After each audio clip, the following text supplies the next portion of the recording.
This 800-acre construction site will be the home of Terra Lago, a new residential community for over 2,500 people. But right now, it's just dirt, and this dirt is becoming a real problem for people living nearby.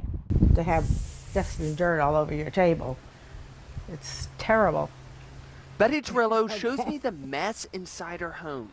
Yeah, that does it. It leaves a black soot on everything. It's sand and dirt that you either have to power brush off or sweep it off or whatever to get rid of it, and it's a lot of work. Trillo and her neighbors say the dust is blowing onto their properties from the Terra Lago construction site next door. It's like fog, but it's not fog, it's sand and dirt.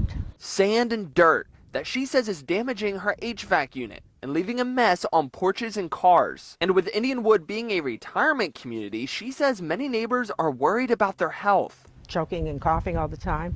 My neighbor across the street, he's having the same problem.